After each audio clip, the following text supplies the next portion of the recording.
은혜 받으실 말씀은 에스겔서 47장 1절에서 5절 말씀입니다. 에스겔서 47장 1절에서 5절 말씀. 그가 나를 데리고 전문에 이르시니 전에 전면이 동을 향하였는데 그 문지방 밑에서 물이 나와서 동으로 흐르다가 전 우편 제단 남편으로 흘러내리더라. 그가 또 나를 데리고 북문으로 나가서 바깥길로 말미암아 꺾여 동양한 바깥문에 이르시기로 본즉 물이 그 우편에서 스미어 나오더라. 그 사람이 손에 줄을 잡고 동으로 나아가며 1,000척을 청량한 후에 나로 그 물을 건너게 하시니 물이 발목에 오르더니 다시 1,000척을 청량하고 나를 물을 건너게 하시니 물이 무릎에 오르고 다시 1,000척을 청량하고 나로 물을 건너게 하시니 물이 허리에 오르고 다시 1,000척을 청량하시니 물이 내가 건너지 못할 강이 된지라. 그 물이 창이라여 헤엄할 물이요 사람이 능히 건너지 못할 강이더라. 영상으로 준비된 금빛 성가대 찬양과 연주 후 당회장님의 영상 설교 믿음을 청량하시니 17번째 말씀을 듣겠습니다. 사랑하는 성도 여러분, 전 세계 및 전국의 지교회 성도 여러분, 지성전 성도 여러분, 전 세계 인터넷을 통해 예배 드리는 모든 성도 여러분, GCN 방송 시청자 여러분, 이 시간은 지난 시간에 이어 구원받지 못하는 죄에 대해 알아보겠습니다. 마태복음 22장을 보면 예수님께서 비유로 천국에 대해 설명해 주시는 장면이 나옵니다. 2절에 천국은 마치 자기 아들을 위하여 혼인잔치를 베푼 어떤 임금과 같다 하셨지요. 그런데 이 잔치는 조금 독특했습니다. 초대받은 사람들이 잔치에 오기를 싫어했지요. 임금이 다른 종들을 보내서 다시 청해도 소용이 없었습니다. 어떤 이들은 밭으로, 어떤 이들은 상업차 각기 갈 길로 가버렸지요. 심지어 임금이 보낸 종들을 능욕하고 죽이는 사람들도 있었습니다. 이에 임금은 종들에게 사거리 길에 가서 사람을 만나는 대로 혼인잔치에 청하여 오너라 했지요. 종들이 이렇게 한 후에야 손님이 가득 찼습니다. 그런데 그러다 보니 잔치 자리에는 악한 사람들도 있고 예복도 준비하지 않은 무례한 사람도 있었지요. 이 비유에서 임금은 바로 우리 아버지 하나님이십니다. 아들은 우리 신랑 주님이시고요. 아버지 하나님께서는 많은 사람을 잔치 곧 구원의 자리에 청하셨습니다. 정성을 다해 잔치를 준비하고 많은 사람들을 정중히 청하셨지요. 여러분은 대부분 이 부르심에 흔쾌히 응하셨겠지요. 혹시 아직도 세상 일로 마음이 분주하여 답을 미루고 있는 분이 계십니까? 이제는 기쁨과 감사로 초청에 응하시기 바랍니다. 또 훗날 아름다운 예복을 입고 잔치에 나아가시기를 우리 신랑 되신 주님의 이름으로 축원합니다. 사랑하는 성도 여러분, 시청자 여러분, 구원받지 못하는 죄 10번째는 죄의 종을 속이고 성령을 속이는 죄입니다. 여러분, 참 이 정도는 무슨 죄로 인해 구원받지 못하고 지옥 간다. 이 정도는 알고 있어야 됩니다. 아무리 성경을 몰라도 이 정도는 알고 있어야 돼요. 초등학교 이제 들어가기 전에 애들 학교 가면은 구구단쯤은 암송하고 가지 않습니까? 여러분들 성경이 10가지 이 정도는 알고 있어야 되는 거예요. 누가 물으면 척 대답할 수 있고 내 마음에서 항상 떠올려져야 되고. 그래서 그런 죄에는 접하지도 가지도 말아야 옆에 가지도 말아야 된다. 그림자도 스치지 말아야 된다 이 말이에요. 그래서 구원받지 못하는 죄 10번째는 주의 종을 속이고 성령을 속이는 죄입니다.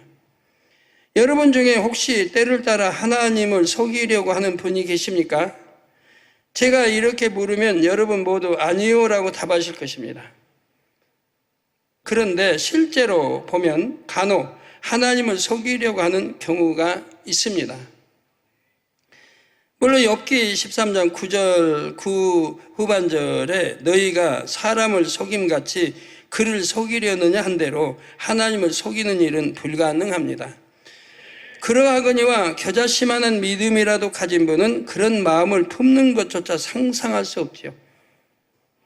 오늘 말씀드리려고 하는 것은 바로 하나님께서 함께 하시는 주의 종을 속이고 성령을 속이는 행위입니다. 이는 하나님을 속이는 것과 같기 때문입니다. 계시록 21장 8절 후반절에 모든 거짓말하는 자들은 불과 유황으로 타는 못에 참여하리니 이것이 둘째 사망이라 했습니다. 하나님을 속인다는 게 얼마나 큰 죄라 이 말이에요. 거짓으로 사람을 속이는 것도 이처럼 두려운 결말을 낳는 큰 죄인데 하물며 하나님을 속이는 죄겠습니까? 이는 하나님께서 분명히 살아계시며 인생들의 마음을 감찰하시는 전지전능하신 분임을 믿지 못한다는 증거입니다. 이게 겨자씨만한 믿음도 없다는 증거예요. 있다 하면 감히 두려워서도 하나님을 속이려고 하지도 않습니다. 또 이전 시간에 하나님께서 함께 하시는 사람을 대적하는 것은 곧 하나님을 대적하는 것과 같다 했습니다. 마찬가지로 하나님께서 함께 하시는 주의 종을 속이고 성령을 속이는 것은 하나님을 속이는 것과 같습니다. 여기서 하나님께서 함께 하시는 종은 하나님께서 함께 하시는 증거가 따르는 종입니다. 종들이 많죠. 이 세상에 주의 종들이 수백만 명이죠. 거기에 그 종들이 속였다고 다 해당되냐? 그건 아닙니다. 하나님께서 함께 하시는 종은 하나님께서 함께 하시는 증거가 따르는 종이라 이 말이에요. 사꾼 목자도 많은데 그들도 그런 거 아닙니다. 사꾼 목자 거짓 종도 많잖아요.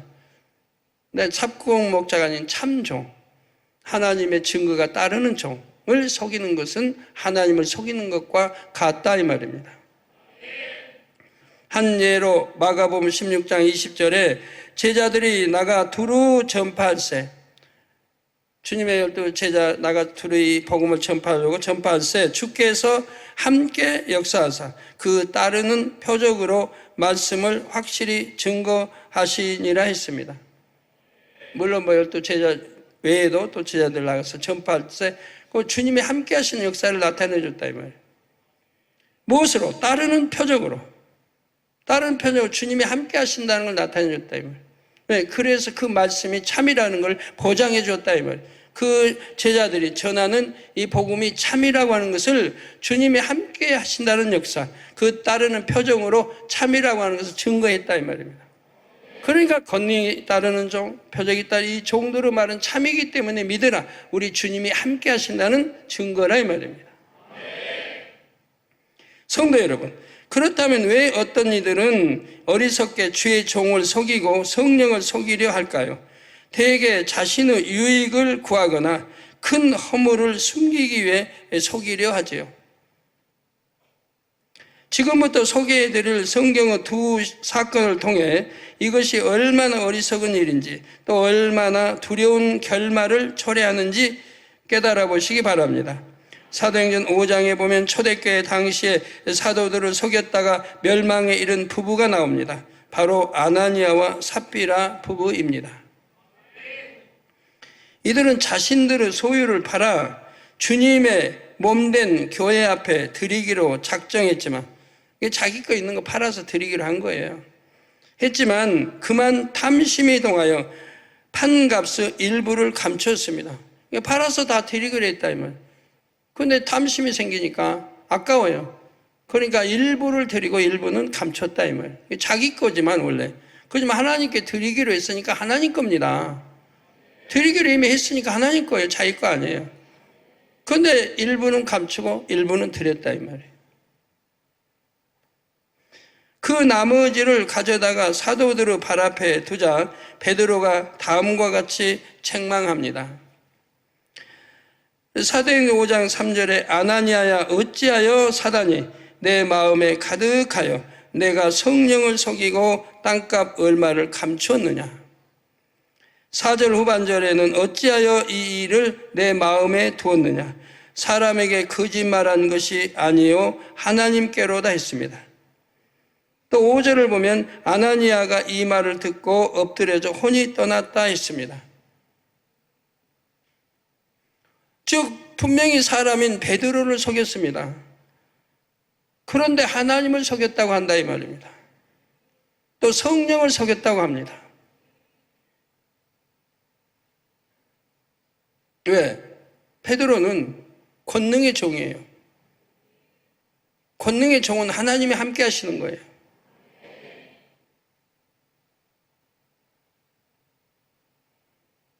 주님이 함께 역사하시는 거예요. 성령이 함께 역사하시는 거예요. 그러니까 성령을 속였다고도 하고 하나님을 속였다고도 하는 거예요. 함께 하시기 때문에 권능이 나타난다 이 말이에요. 기사 표적은 물론이고요. 함께 하지 않으시면 안 나타나요.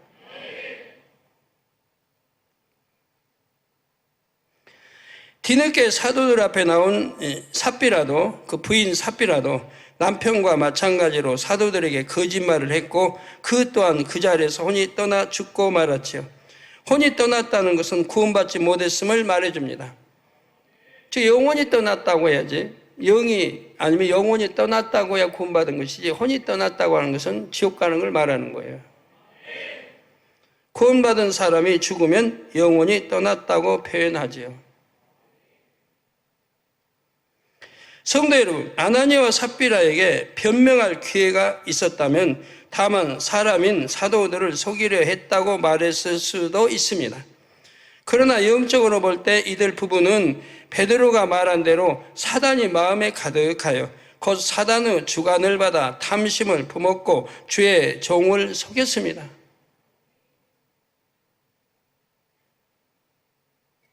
이게 속이는 거 또 다 사단이 가득해서 하나님의 사람을 속이고 주의 종 또 하나님 속이 다 사단이 가득했어요.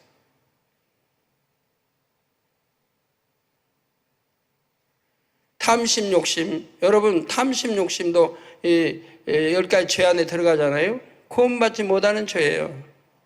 성경에 탐심, 욕심 가졌던 사람들 구원받은 예가 없어요. 그래서 이걸 극히 삼가 조심하라 하는 거예요. 삼가 조심하라. 욕심내지 말고 내가 11조 100만 원 내면 감사해야 돼요. 100만 원 드린 게 얼마나 감사한 일이에요. 다른 사람들은 그냥 20만 원, 30만 원, 40만 원 드리고도 감사하는데 100만 원씩 드리면 얼마나 감사할 일이에요. 근데 자꾸 탐심이 생긴다, 욕심이 생겨요. 100에서 150, 200, 막 300. 그건 나쁘다는 거 아닙니다. 그렇게 하는 게 나쁘다는 게 아니고 정도를 걸어서 하나님을 기쁘게 하면서 내 하나님이 할 기도도 하고 다 영 사모에 들어 그러면서 하나님이 주신 축복을 받아 가는 것만이 참이고 마음껏 영광을 돌려나갈 수 있는 거죠. 그런데 속이려고 하고 뭐 이렇게 하고 정도 걷지 아니하고 죄나 짓고 서로 화평 깨고 그러면서 내가 11조 자꾸 올리려고 하는 것은 탐심이고 욕심이죠. 하나님과 상관이 없는 거 아니에요. 영적으로 볼 때 이들 부부는 베드로가 말한 대로 사단이 마음에 가득하여 곧 사단의 주관을 받아 탐심을 품었고 주의 종을 속였습니다. 베드로는 특히 성령이 함께 역사하시는 권능의 사도였습니다. 이때에도 성령이 역사하심으로써 아나니아와 삽비라가 거짓말하고 있음을 단박에 알아챌 수가 있었지요. 이게 권능을 행하는 것은 성령의 역사로 행하는 거예요. 사람 행하요? 아니죠. 사람이 행할 수 있는 게 아니잖아요. 성령이 함께해서 권능이 나타나는 거예요. 기사와 표적은 하나님이 함께 하심으로 기사와 표적이 나타나는 거고요.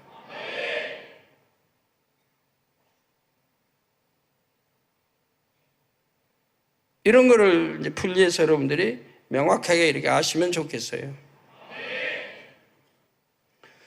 그래서 베드로는 아나니아가 베드로 자신을 속인 것이 아니라 성령을 속였다고 말한 것입니다. 네가 나를 속인 게 아니라 성령을 속였다. 분명히 아나니아 삽비라는 베드로 앞에서 베드로를 속인 거예요. 그렇지만 베드로는 네가 나를 속인 게 아니라 성령을 속였다고 말하는 거예요. 왜? 성령이 함께 하시는 종이라 이 말이에요. 이들 부부의 마음이 얼마나 악했으면 돌이킬 기회도 얻지 못하고 즉사했겠습니까? 이들의 행위는 이처럼 구원의 테두리를 벗어나는 악행이었습니다. 이렇게 속이는 거 악행이라 이 말입니다. 탐심은 물론이거니와 하나님께서 함께 하시고 성령의 역사가 따르는 주의 종을 속이는 마음이 얼마나 악한 마음인지를 명심해야 합니다. 사랑하는 성도 여러분, 이와 비슷한 또 한 가지 사건이 열왕기하 5장에 나옵니다. 엘리사 선지자의 사환이었던 게하시가 그 주인공입니다. 게하시도 물질의 눈이 어두워서 하나님의 사람 엘리사 선지자를 속였지요. 그 당시 이웃나라 아람 왕의 군대 장관 나아만은 엘리사의 말에 순종함으로써 문둥병을 깨끗이 치료받았습니다. 너무나 감사한 나머지 살해하고자 값진 예물을 가득 싣고 엘리사를 다시 찾아왔지요. 엘리사는 오단벌을 받지 않고 나아만을 그냥 돌려보냅니다. 그런데 게하시는 값진 물건들을 보자 탐심이 동했고 나아만 일행을 쫓아가서 엘리사의 이름을 팔아 물건을 요구합니다. 열왕기하 5장 22절에 우리 주인께서 나를 보내시며 말씀하시기를 지금 선지자의 생도 중에 두 소년이 에브라임 산지에서부터 내게 왔으니 청컨대 당신은 저희에게 은 1달란트와 옷 2벌을 주라 하시더이다. 게하시는 이렇게 거짓말을 하여 받아온 물건들을 숨기고 시치미를 뗍니다. 그러니까 자기도 거짓말해서 속이고 자기 주인까지 물고 들어가요. 주인까지. 그러니까 주인이 마치 달라는 것처럼 해서 또 속여요. 엘리사가 게하시야 내가 어디서 오느냐 하고 묻자 종이 아무 데도 가지 아니하였나이다 하고 또 거짓말을 합니다. 그렇게 오랫동안 섬겼어도 그래도 자기 주인이 이런 분이라는 걸 모르고 있다 이 말.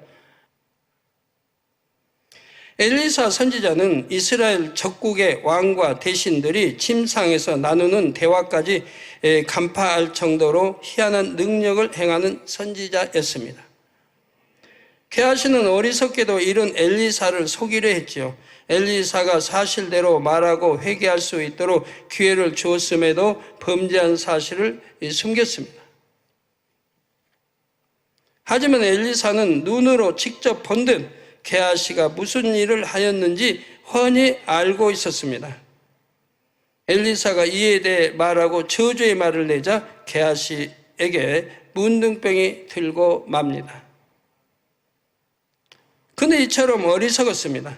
엘리사를 따라다니며 얼마나 크고 놀라운 하나님의 역사들을 보았겠습니까?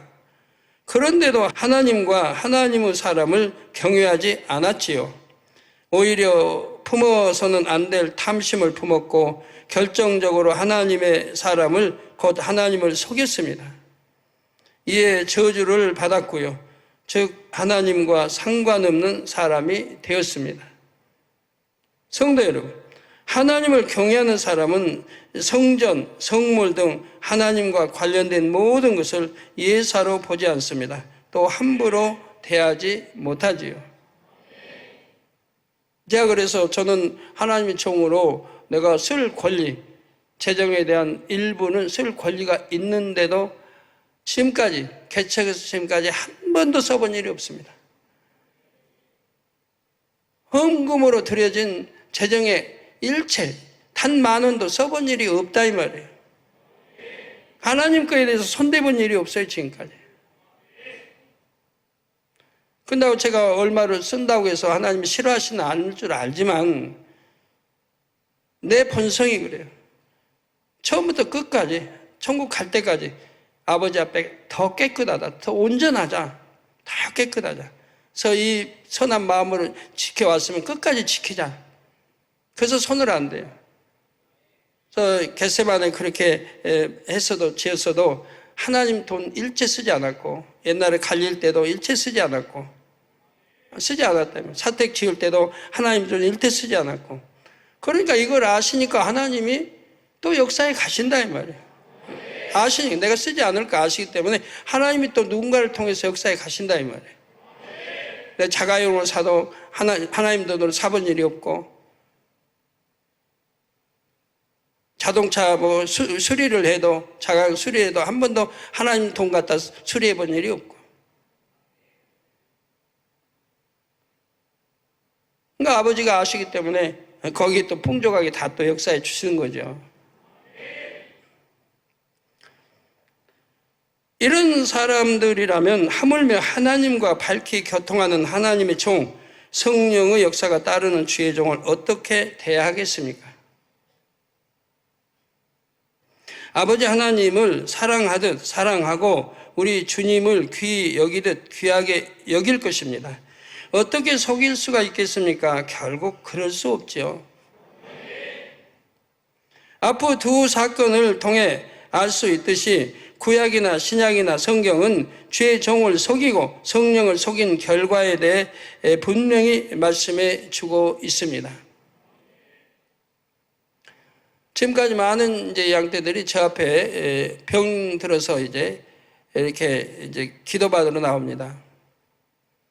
또 외부에 이제 타교회도 많이 나오고 주의종도 많이 나옵니다. 그러나 대부분 속이기 때문에 치료를 못 받아요. 속이기 때문에. 정직하게 다 털어놔야 되는데 속이기 때문에. 하나님의 사람이라고 믿으면 속이지 말아야 되는데 그냥 사람으로 대하는 거죠. 그러니까 속이는 거죠. 그러니까 역사 받을 수가 없죠. 그런데 그 속이려고 하는 그 내용이 너무 말하기가 참 거북한 그런 죄들인 거예요.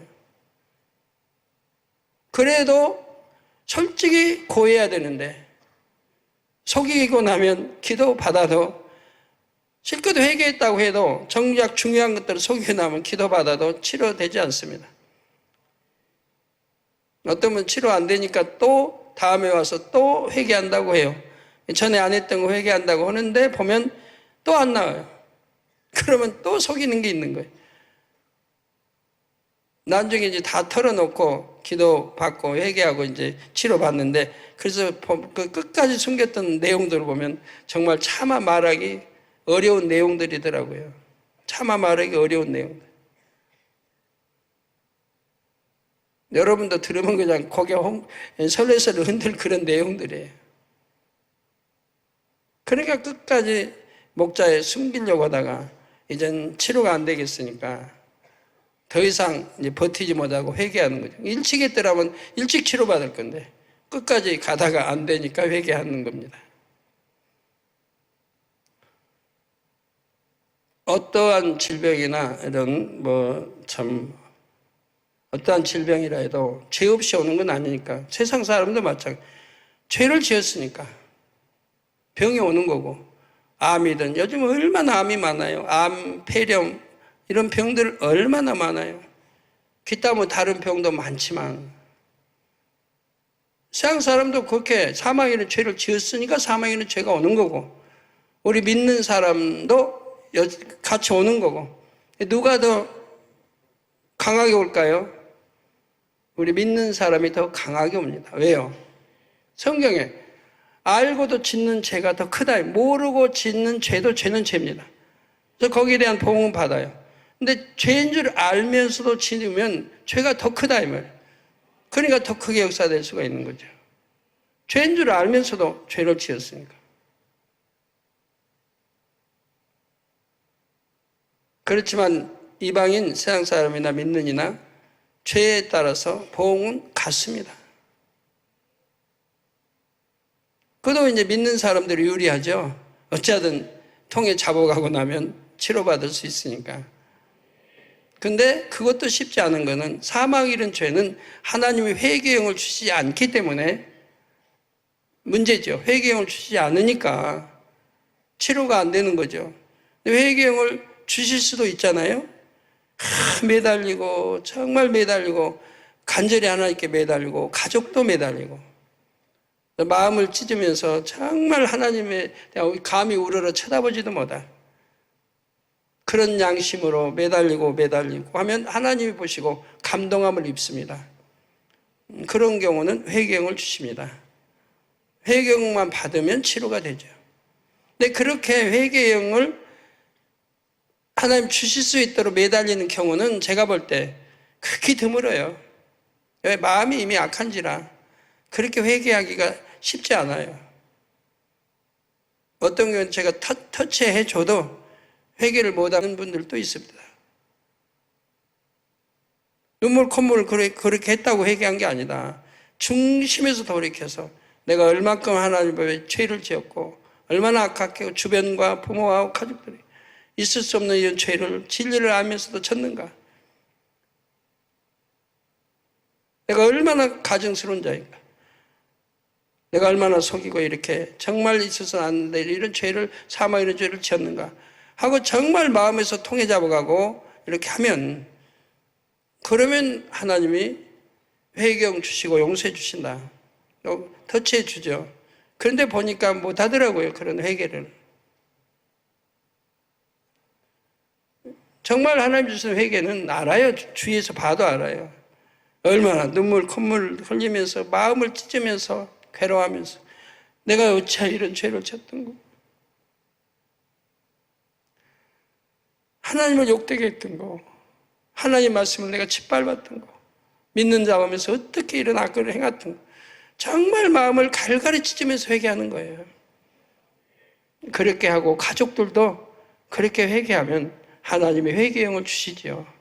그런 경우인데 드물다 이 말이에요. 왜? 그렇게 회개를 못하니까.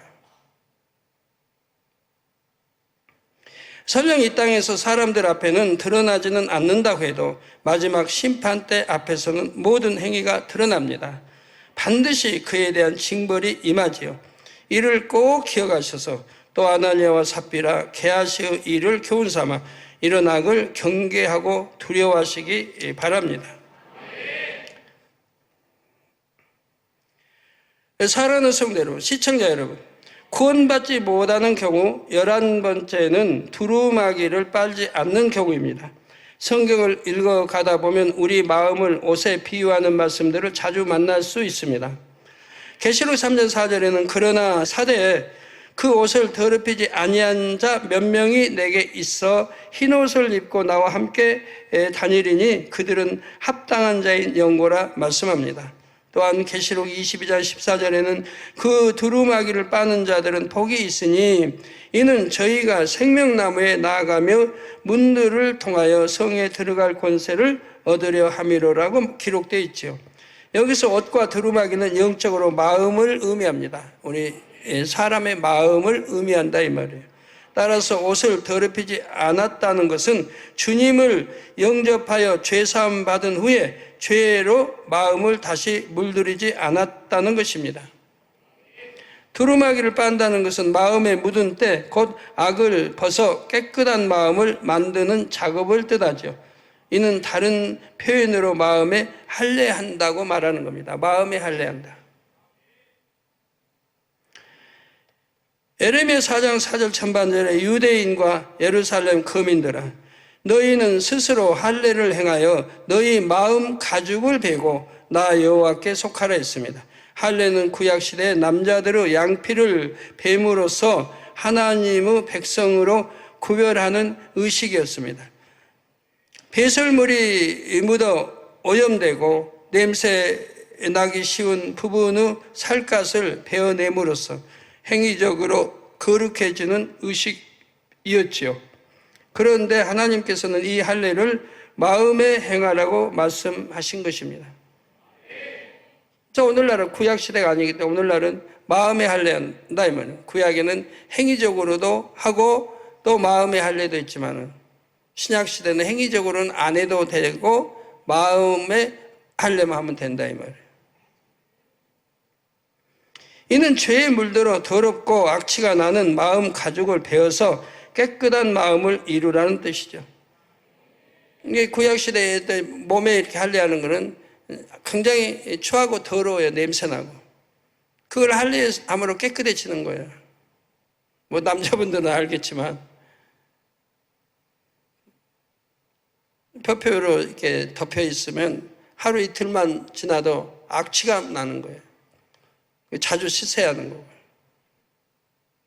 그와 같이 마음의 할례. 마음의 그 더러운 것을 씻어내라는 거예요. 악취가 나고 더럽고 추한 그런 것을. 이어지는 에레미야 4장 4절 후반절에 보니 그러지 아니하면 곧 마음에 할례하지 않으면 너희 행악을 인하여 나의 분노가 불같이 발하여 사르리니 그것을 끌 자가 없으리라 하셨습니다. 쉽게 말해 마음에 할례하지 않으면 끌 수 없는 분노의 불, 곧 영원한 지옥불에 들어갈 수밖에 없다는 말씀이지요. 물론 이 말씀이 마음의 할례를 완벽하게 해야만 구원에 이른다는 뜻은 아닙니다. 설령 조금 더딜지라도 계속해서 마음에 할례하며 거룩한 마음을 이뤄나가면 완벽하게 이루지 못했어도 구원받을 수는 있지요. 그러나 완벽하게 이루었다면 뭐 좋지요. 새삼 가고. 마음에 할례하여 성결해진 만큼 낙원 1천층 새예루살렘 등 천국의 각 처소에 들어가게 됩니다. 여기서 마음의 할례를 하지 않는다는 것은 마음의 할례를 오랫동안 하지 않고 있는 상태를 말합니다. 또 반대로 마음을 오히려 죄로 물들어가는 경우도 여기에 속하지요. 성도 여러분, 서론에서 소개해드린 마태복음 22장에도 두루마기를 빠는 것이 얼마나 중요한지를 깨우칠 수 있는 말씀이 나옵니다. 임금이 혼인잔치 중에 손님을 맞으러 나왔다가 예복을 입지 않은 한 사람을 보고 묻습니다. 친구여, 어찌하여 예복을 입지 않고 여기 들어왔느냐?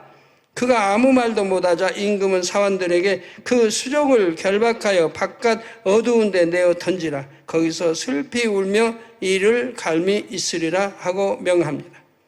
여러분이 한번 이치를 따져보십시오.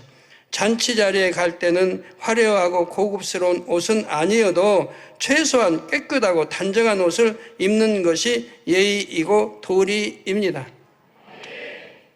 우리 이렇게 예배 드리는 것도 항상 아버지 앞에 잔치하는 거예요. 예배 잔치. 예배를 잔치 드리는 것 같아요. 성결케 하고 말씀을 통해 찬양을 통해 아버지 앞에 영광 돌리고 기도하며 모든 것. 우리 성도님들 전부 다 믿음이 좋으시니까 제가 GCN 통해서 보면 너무 행복해요. 남자든 여자든 학생들이든 어린아이든 깨끗하게 예복 입고 하나님 잔치집에 온다 이 말이에요. 하나님 말씀 들으러 찬양하러 기도하러 온다 이 말이에요. 얼마나 뿌듯한지 몰라요. 붙자면 우리 여성도님도 한 주간 다녀서 깨끗한 고운 옷으로 한복으로 입고 한복 안 입어서 상관없어 양장으로 입었던 하여튼 깨끗이 입고 나고 우리 성도님들 어쩌면 양복에 대부분 양복에 그냥 철야 때 보면 또 우도지 입고 있는데 큰 와이셔츠에 깨끗하게 하고 기도도 하고 합니다. 그런 건 참 칭찬할 만해요. 너무 좋아요. 우리 아버지 하나님이 얼마나 기뻐하시겠어요. 어떤 행사 때는 또 약속한 듯이 하기위해서 약속했겠지만 흰 옷으로만 쫙 입고 또 참석할 때도 있죠. 당연히 흰 옷은 하나님이 기뻐하시는 옷인 거예요. 예복, 흰 옷인 거예요. 예복도. 예복을 준비하지 않았다는 것은 이 손님이 기본적인 준비조차 없이 잔치 자리에 나아가 큰 무례를 범한 것이지요. 더구나 잔치를 베푼 주인이 누구입니까? 존귀한 임금입니다. 또한 백성을 사랑하는 임금이지요. 우리 아버지 하나님께서도 우리를 감히 꿈꿀 수 없는 존귀한 잔치에 초대해 주셨습니다. 주 예수님을 십자가 형벌에 내어주심으로 잔치에 참여할 수 있는 자격을 주셨지요. 그런데 일말의 준비도 없이 예전에 입던 더럽고 남루한 옷을 그대로 입고 잔치 자리에 나아간다면 어떨까요? 과연 그 청함을 귀히 여기는 마음이 조금이라도 있다고 할 수 있을까요? 이런 사람은 이 이야기의 마지막 구절 곧 14절에 청함을 받은 자는 많되 택함을 입은 자는 적으니라 말씀하신 대로 비록 잔치에 청함은 받았으나 손님으로 택함을 받을 수는 없다는 사실을 깨달아야 할 것입니다. 성도 여러분, 오늘날 교회에 다니는 사람들 가운데 많은 이들이 마음에 할례해야 한다는 것을 모르고 형식적으로 신앙생활을 합니다. 예배, 기도, 봉사, 곧 외적인 행함에는 힘쓰기도 하지만 마음의 죄악을 벗는 일은 등한히 하지요. 제가 전에 부흥성에 다닐 때도 보면요, 저는 이 성결에 대해서 부흥성에 꼭 1시간 하거든요.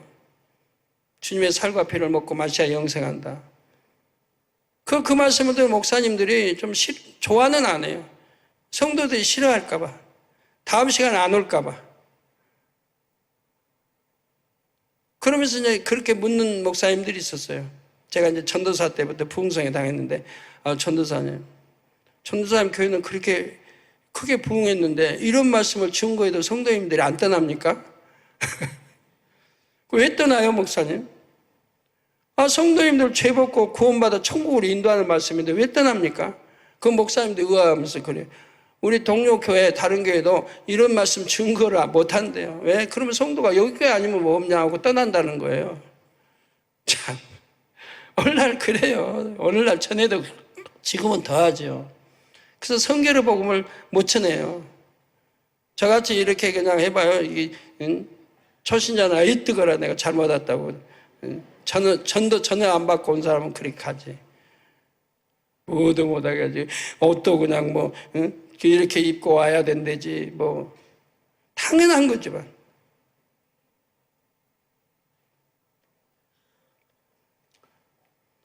그러나 그것이 구원의 길입니다.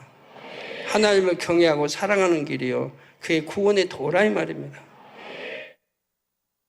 그러다가 어떤 문제에 부딪히면 마음의 악이 충동돼요. 주님을 떠나거나 교회를 떠납니다. 또는 서기관이나 바리새인들처럼 외식하는 신앙에 머뭅니다. 그러나 겉으로 아무리 율법을 엄격하게 지켜 행한다 해도 마음 안에 온갖 더러운 죄악을 계속 가지고 있으면 구원받기가 심히 어려움을 명심해야 합니다. 구원은 외식적인 행위로가 아니라 마음 중심에서 믿는 영적인 믿음으로 받는 것이기 때문입니다. 무엇을 믿는 것입니까? 주님께서 내 죄로 인해 참혹한 십자가를 져 주셨음을 믿는 것입니다. 이를 마음 중심에서 믿으면 더 이상 죄를 범하지 않으려고 노력하게 됩니다. 행위적으로 범죄하지 않을 뿐 아니라 마음에서부터 죄악의 근본 뿌리를 뽑아내려고 애쓰게 되지요.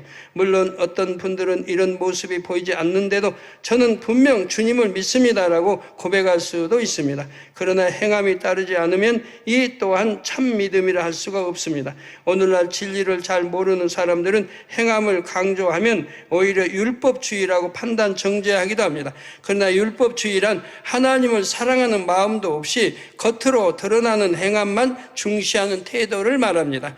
오해해서는 안 되지요. 또 행함을 중요하게 여기는 것은 지극히 성경적입니다. 야고보서 2장 22절에 내가 보거니와 믿음이 그의 행함과 함께 일하고 행함으로 믿음이 온전케 되었느니라 말씀하셨죠. 그러므로 부지런히 두루마기를 빨아 즉 말씀을 부지런히 지켜 행하며 마음에 할례하여 아름다운 예복을 준비하시기 바랍니다. 그래서 아버지 하나님께서 초청하신 구원의 자리에 꼭 참여하시기를 주님의 이름으로 축원합니다. 결론 말씀드립니다. 사랑하는 성도 여러분, 시청자 여러분, 계시록 22장 14절에 그 두루마기를 빠는 자들은 복이 있으니 이는 저희가 생명나무에 나아가며 문들을 통하여 성에 들어갈 권세를 얻으려 함이로라. 계시록 22장 15절에는 개들과 술객들과 행음자들과 살인자들과 우상 숭배자들과 및 거짓말을 좋아하며 지어내는 자마다 성 밖에 있으리라. 즉 구원받지 못하 지옥에 떨어지는 거 말합니다. 이 두 분은 얼마나 대조적인 말씀인지요. 여러분은 두루마기를 부지런히 빠실 뿐 아니라 다시는 더러운 것이 묻지 않도록 깨끗하게 지켜나가시기 바랍니다. 그래서 낙원 1천층, 2천층, 3천층 문을 지나 가장 좋은 천국 새 예루살렘 성에 꼭 들어가시기 바랍니다. 여러분 모두 공중 혼인잔치는 물론 새 예루살렘의 연애 귀빈으로 택함 받으시기를 주님의 이름으로 부탁드립니다. 말씀을 상고하시면서 통성으로 기도하시겠습니다. 할렐루야. 사랑이 많으시고 좋으신 아버지 하나님, 은혜와 사랑에 감사를 드립니다. 오늘 믿음을 청량하시니 17번째 말씀을 들었습니다. 구원받지 못하는 죄 10번째, 주의 종을 속이고 성령을 속이는 죄라 말씀을 들었습니다. 아나니아와 삽비라와 게하시의 일을 교훈을 삼아 이러한 악을 경계하고 두려워하여 결코 이런 일을 행하지 않게 하여 주옵소서. 그리고 구원받지 못하는 죄 11번째는 두루마기를 빨지 않는 경우라 말씀을 들었습니다. 마음의 할례를 온전히 하여 주님 다시 오실 그날 흠없이 보존되어 거룩한 참잔으로 나오게 하여 주옵소서. 감사드렸고 우리 주 예수 그리스도의 이름으로 기도합나이다. 아멘. 涙の中おらる主愛の主それは命与える救いの